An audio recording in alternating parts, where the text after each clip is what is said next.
are now joined by Diane Matt, who is the Executive Director of Women in Engineering Proactive Network. Thank you very much for joining us today. It's a pleasure to be with you.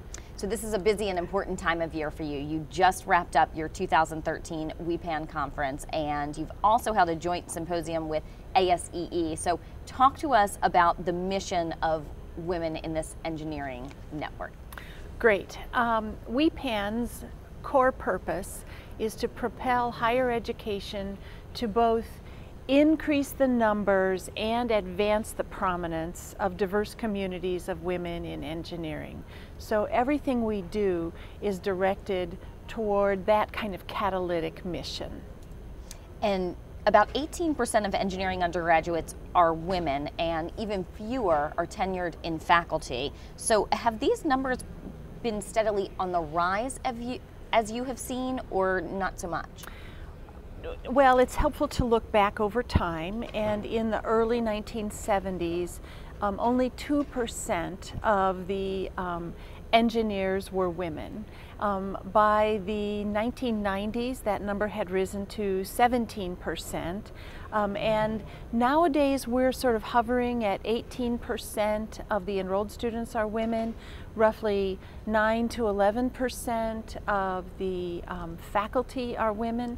Some institutions are beginning to make significant leaps, however, and I have preliminary information about several schools that are about to have a freshman class of 30% women. Some schools that are, what would you say, the really top tier schools are able to fill their classes with about half women. So there's a spectrum. Also different disciplines within engineering. Some have just broken into the double digits, and others are well into the 20s, 30s, and a few into the 40s and 50s. So there's a big range out there, but overall, women are still quite underrepresented in engineering. So what can be done to recruit more women? Some say that they see less confidence in girls as young as middle school when it comes to math and science. That's, the question on everybody's mind. There are a range of root causes that pull women away from engineering. Most women engineering students are very accomplished. Some schools extend offers only to women who graduate from high school with 4-point GPAs or higher. But in general, I think the next frontier about advancing women in engineering moves us into the realm of looking at our culture overall and how identity as an engineer is formed, and looking at the very subtle encouraging and discouraging inputs that young women get from their family members, from K-12 teachers, from their peers, especially their perhaps male peers, from faculty members, and so on and so forth, from TV and culture in general.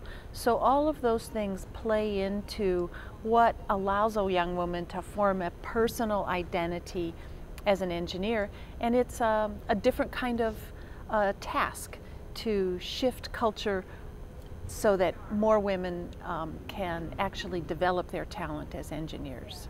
So what are the opportunities and jobs like for women in engineering right now? Oh, they're excellent. When I listen to WEPAN's corporate partners, and when I listen to people on the corporate member council, people who employ engineers and rely on engineers for their P&L are very interested in diverse communities of engineers, and that includes women, it includes racial minorities, ethnic minorities, people with different perspectives that are really driven by their life experiences. They want a diverse engineering community, and engineering isn't quite pulling those students toward it right now. And with demographic changes looking the way they are, it's very important that engineering start to embrace better ways of attracting and developing all the talent that our society has to offer. Now you're the chair of the CMC while Right. having a direct corporate connection job-wise. So how do you think this perspective is going to help you guide the CMC in many ways? Well, it's an interesting question for the CMC and how it fits within ASEE as a whole. I'm actually very excited about a new group called the Institutional Councils Committee that looks at overarching efforts within ASEE's 4 institutional councils. One of those is a K-12 effort, and another one has to do with the accessibility of engineering school. And in my mind, that includes both interest and pulling students toward it, as well as affordability.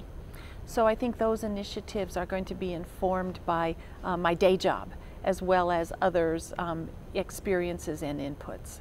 Diane Matt, thank you very much for taking the time to join us today. Pleasure to be here. Thank you.